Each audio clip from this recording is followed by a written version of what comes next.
Let's talk a little bit about Lud Gluskin. Can you describe him for someone who may not have met him? Lud was what we would call in Hollywood a character, or anyway, he was a a short, very stocky man with a bald head, and he had kind of a rough way of talking, like with a New York accent. Not bad, but he was enormously energetic. His background, believe it or not, he was not really much of an educated musician. He was a drummer. He used to play in society bands in Europe, and how he got appointed to become the music director, CBS Music Operations, I don't know. But he was there for many, many years. And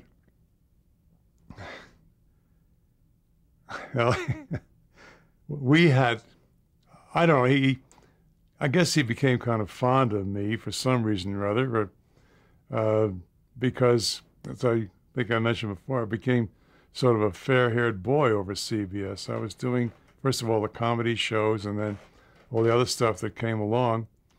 And all I can remember, well, I remember many things about Lud, but mainly I remember all the fights we had about money.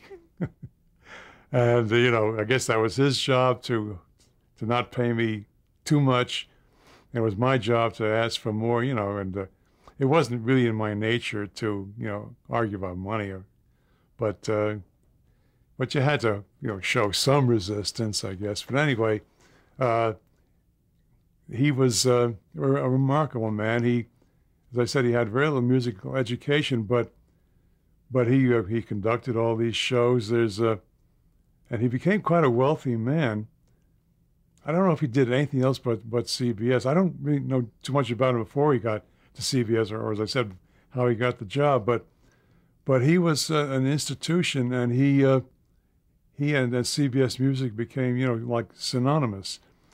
He would appoint all the composers and conduct for them as necessary. The thing about him that was remarkable is that he never interfered with, as I can recall, never interfered with the music that I wrote, or that anybody wrote for that matter. He just seemed to trust you, and I have one story about him. Well, there's a legend about him. He became a very wealthy man. Shouldn't talk too much about it because a lot of stories, but in terms of me and my relationship with him, the most outstanding thing is that I've been doing all these comedy shows, and I kept pestering him to do something else. I said, "Can't I do a Twilight Zone or something?" And he probably didn't think, a guy who writes all this funny music can't do it. So finally, somehow or other, he relented, and he gave me the Twilight Zone show to do. And I showed up there, and I recorded the darn. He was in the control booth, of course, and I heard him. He pushed the button on the PA. He said, "Geez, Freddie, I didn't know you could write music like that." And I was so furious. I was ready to pick up the music. Say, "I told you I could," But that was from that point on. I managed to score a few more Twilight Zones. Yeah. What were his musical sensibilities? Very, very curious. I mean, he was a good conductor. He certainly had all the experience. But as I said, in terms of, I don't know. That's certain stories about him, but that would illustrate the fact that he didn't know too much about, classical music. But he was sensitive enough to give you your own head and let you write. I mean, I don't recall any interference. I scored loads of things over there. He was always there, involved in listening, and most of the time, I suppose, he was in the control booth. And you could talk to anybody who knew him; they'll tell you he was just.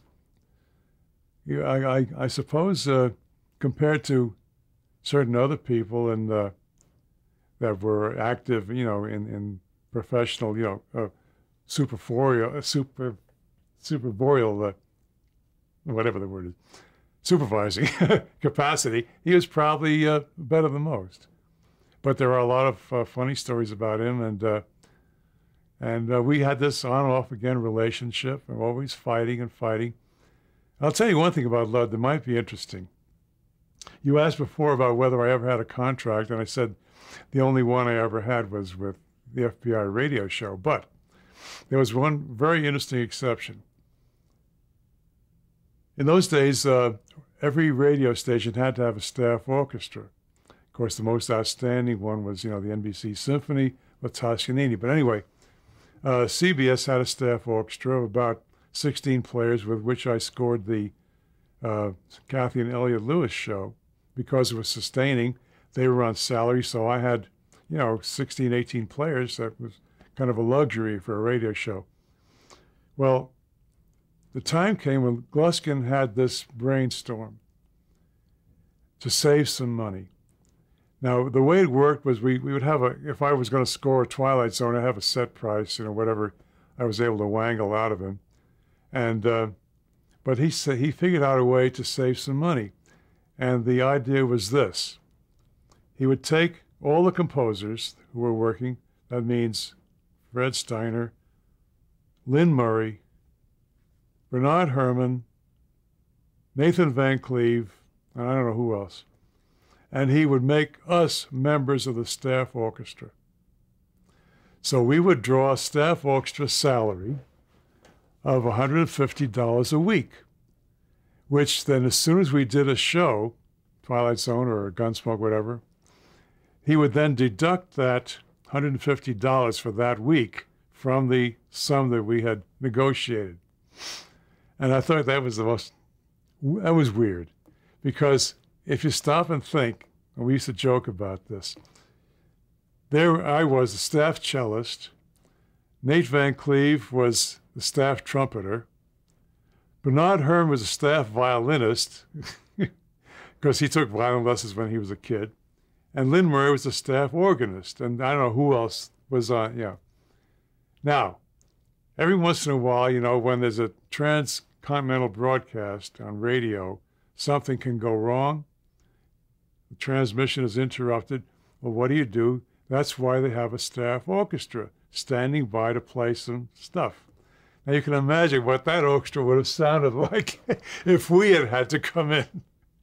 So anyway, that was Gluskin's brainstorm. And I must say, it was very nice because I think it kept on for a couple of years.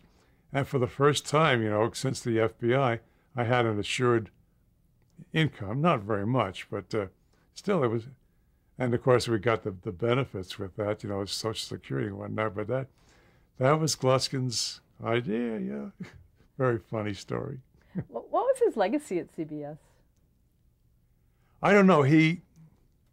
There were some political shenanigans, like there always is at some, these big companies. And I think he gradually sort of lost total control of the music operation. Some other people, whose name I will not repeat, just came in and started, interfering and running around. So he was sort of, during the last few years before he retired, I think he was sort of, didn't run things in the way that he had been accustomed to.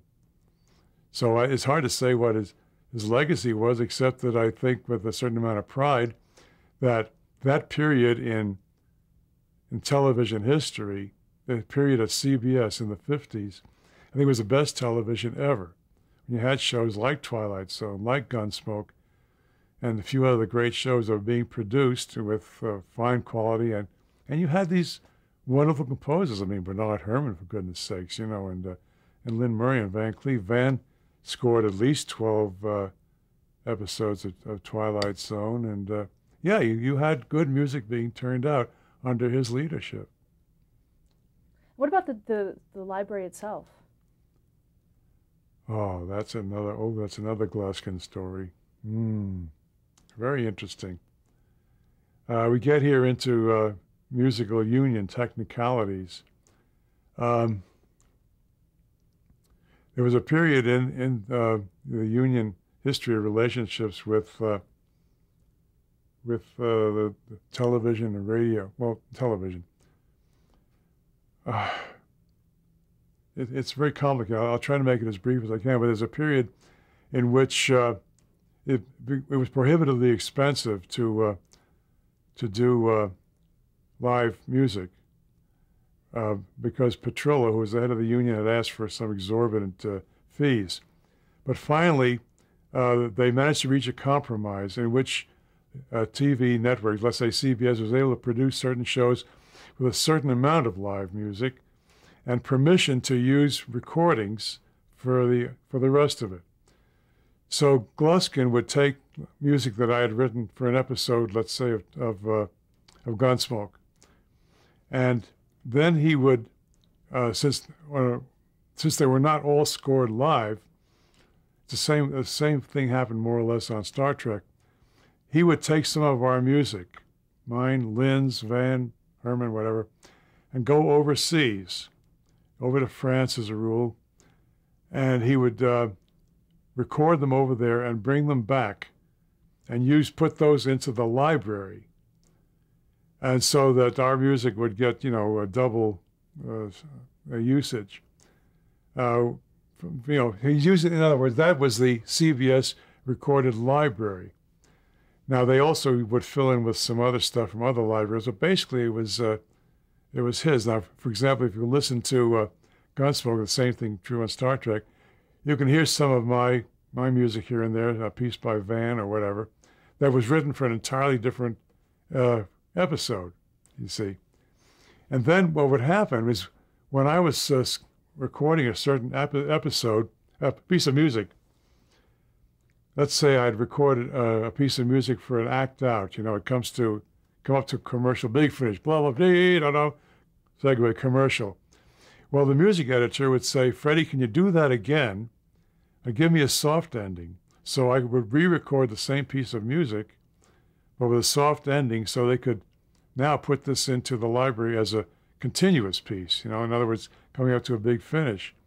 So as composers, we got to be kind of skillful at that, and as conductors too. But Gluskin, that was the practice then. And the story is that one time he got caught because as long as it was recorded over in Europe, he didn't have to pay any, union American musicians. Well, the story is, and I think it's true, and excuse me, Lud, if I'm talking out of school, but one time he decided to do some stuff in New York. He recorded some stuff in New York, and the word got around somehow that it had not been recorded overseas, which the union did not have control over. But this one day they had some, I don't know exactly how it happened, but somebody from the union or one of the musicians or something saw this disc. In those days, the music was on disc, not on tape. And saw one of the labels. He peeled back the label a little bit, and he saw that it was recorded in New York, not in. They had pasted over the label saying it was recorded, legitimately. So Gluskin got into a big pile of trouble there, where he was called up in front of the union, and he had to pay a big fine. I mean, it was a big scandal, yeah. But that's just, one of many scandals that, he wasn't the only one. A lot of this stuff happened in some of the film studios too, which is a whole bunch of other stories, yeah. Were you compensated for those reusages? No. See, they own the copyright, and they can use the music whenever they want, as long as it's in a film or on television. But I guess, no, not really, no. I didn't have any control over that. Let's talk about some of your other television work. From 1956 to 66, you had a long association with Gunsmoke. Yeah. How did that begin for you? Well, again, Gluskin assigned me to it. The first one I did was called Boxer Rocks. And it was interesting because in those days, you were very much limited to, I think, 12 players. Because the reason was under the union contract, if you had 12 players or less, you did not have to hire a separate contractor who would get another salary. But anyway, most, if not all, of the shows in those days were just 12 players. And I remember that now you, as a composer, you had to make a decision as what 12 players you're going to use, you know. And Gunsmoke was a very special kind of Western, but I remember that I decided to use an all-brass orchestra for that episode. I had 11 brass and one timpanist, so the whole thing is scored for brass and timpani. And so any show like that, you usually had to pick out, you know, what should it be, woodwinds, strings, you know. But then there were certain shows where you really got trapped, and you had to have a little bit of each. Some woodwinds, some strings, and some brass, you know. So one of the most favorite combinations for scoring TV in those days was, you know, so and so many brass, so and so many woodwinds, and then 3 cellos to give you warmth of color, and maybe, you know, with tremolando cellos, little suspense and so on. So that became sort of a standby, fallback kind of combination. I think after a time, they expanded the budget a little bit, and we were able to use more players on Gunsmoke. But that was the first one, and then I did so many after that, and I did a bunch of the half-hour shows, and then when Gunsmoke went to an hour, I think I did, if not the first, one of the first shows of the hour black and white version. And then after Gluskin left, and they had other music directors, I think Herschel Gilbert was there for a while, and Morty Stevens, and then I only did them sporadically. But if Gluskin had been there, I probably would have done more. But I also did other westerns like Rawhide and Have Gun Will Travel, which was a lot of fun.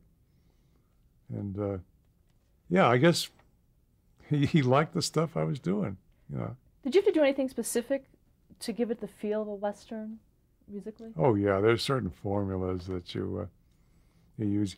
You try not to sound too much like Copeland, Aaron Copland, you know, because all the Hollywood music buffs will say, oh, well, it was Copland who, you know, came up with the American style, and then of course, I think a big influence was Elmer Bernstein with Magnificent Seven.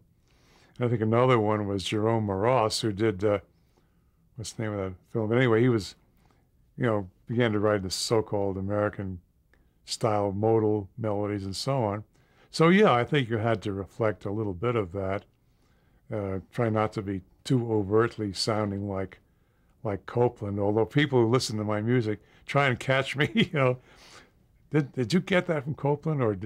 And then Bernard Herrmann, he wrote a lot of stuff for the CBS library, a whole bunch of so-called Western music. It doesn't sound particularly Western, it sounds like Herrmann.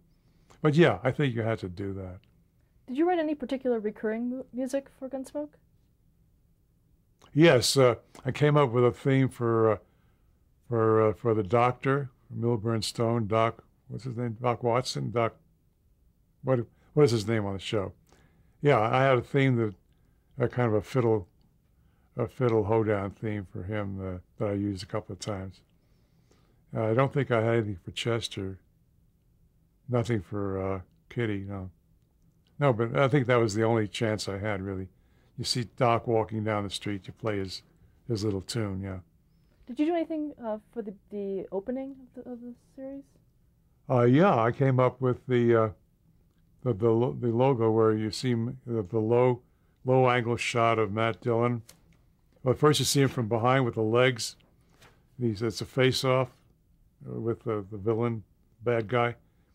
Yeah, I wrote that. It ends up with the 2 gunshots. Bump, bump, bump, bump, bang, bang. Yeah, I wrote that. How did you come up with that? Did you screen it and then? Yeah.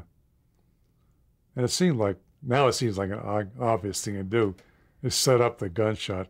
Dum, dum, dum, dum, dum, dum, bang, bang. You know, I mean, it's a gag, you know, but it works. Let's talk about Navy Log.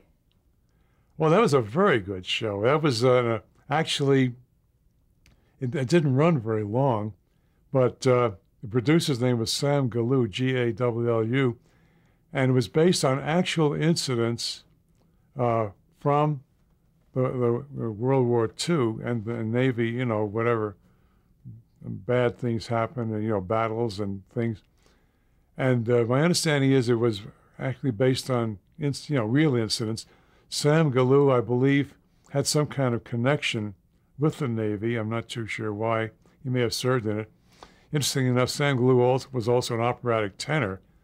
But it was a very interesting show because the opening shot, it was an aerial shot of an aircraft carrier, and he had the whole crew lined up and they on top of the deck, and they spell out Navy log, you know.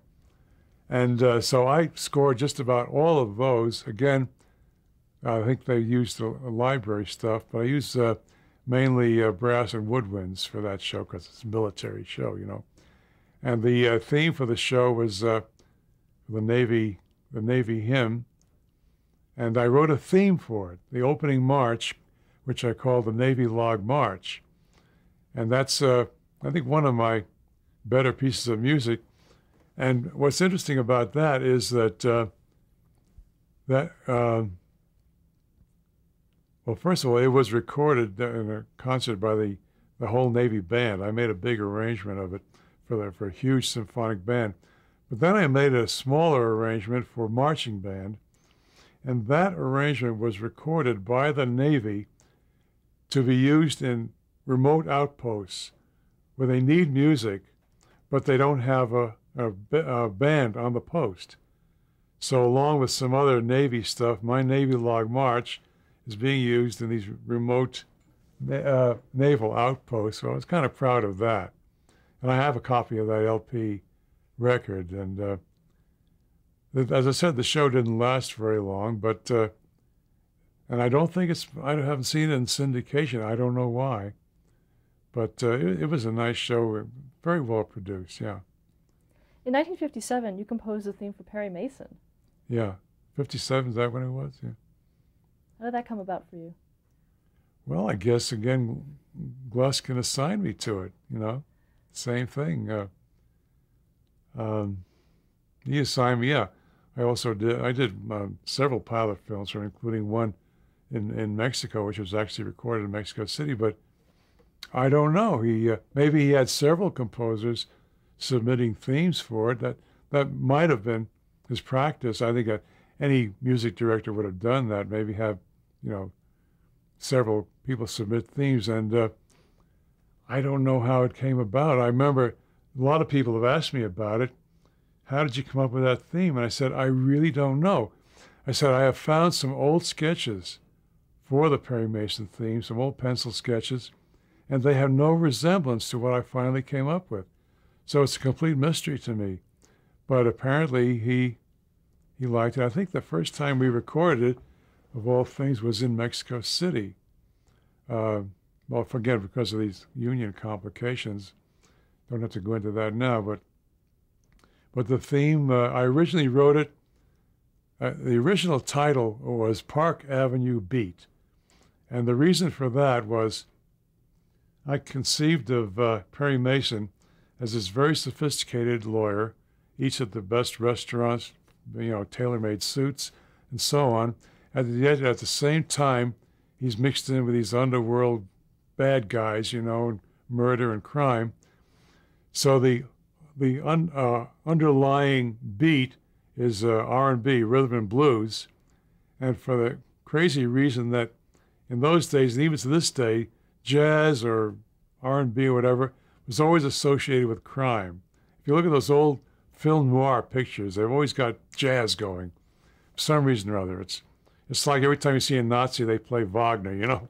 But anyway, so it's kind of a piece of symphonic R&B. That's why it's called Park Avenue Beat. But since then, it's been known as the Perry Mason theme, although I do get inquiries saying, you know, what's this Park Avenue Beat that you wrote? And as I say, I don't know how I came with the theme was there, and it's been always used. It's gone through several changes depending on the timing as they would change the main titles year in, year out. And I heard a story from Bernard Herrmann that at one point somebody had said they were tired of the theme and could we get something else. So Lud Gluskin got Benny to write a theme, I think, but then the story is that Benny Herrmann said, what do you want me to write a theme for? Steiner's is perfectly good, you know. So they, I guess, relented and went back to my theme. They never changed it. Now, what materials were you given to compose that theme? What did you know about the show? Had you seen any clips? How did you start? No, not that I recall, no. The theme was, this can happen quite often, you know.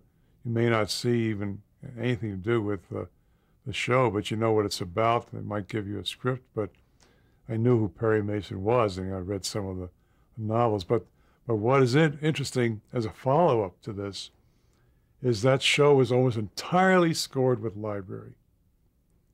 All those years. There were only a few episodes that were scored with original live music. And I think they could be, you know, on the fingers of probably one hand. I think maybe Van Cleve scored one and maybe Jerry Goldsmith. I don't know. I never did. For curiously, I never scored one episode of Perry Mason. But what Gluskin did was he would, that was another story, yeah. What he would do is, since they're scoring with library, he needs a bunch of music that reflects the Perry Mason theme, which I've written, but it has to be for library in various moods, you know, suspense, maybe chase, mystery, dark room, or whatever. So he gets me, and pays me, of course, to write an hour's worth of music in varying moods, you know. And we talk about, I let Freddie do one of these, one of those, one of these. But I knew what library music was all about, so I did that. So you can hear a lot of my, what we might call development of my own Perry Mason theme, as you know, in the scores. Now, there's an interesting story in connection with Bernard Herrmann, who was also working a lot at CBS. And Bernard Herrmann was very friendly with one of the vice presidents of CBS, Guy de la Chapa. Now, the one bad thing about Gluskin, he had just a few bad attributes, but one of his worst was that, okay, it's one thing to get me to write developments of the Perry Mason theme. It was another thing to get somebody else to write developments of the Perry Mason theme. I didn't like that. Nobody did. And they were doing that. He had several composers. I think they were even on staff. I don't give you their names, but you can see their names on screen. Curiously enough, there were three French composers. For various reasons, Gluskin had ties in France. And anyway, they were nice guys and talented composers, but it wasn't the same thing as having me write developments of my own theme. They were doing the same with some of Bernard Herrmann's music. Well, we got fed up. And I have a draft of a letter. Benny Herrmann, he was fed up, and he called me and said, we got to put a stop to this. He's assigning all these, well, Bernard Herrmann was not as careful about expletives as I might have been, all these, you know, expletive deleted composers to take my music and develop it, you know, and write this stuff. And we should be doing it, you know. Why doesn't Gluskin call us? So we drafted this letter to Guy de la Chapa, which I still have the draft of it, in which we explained our objection to what was going on.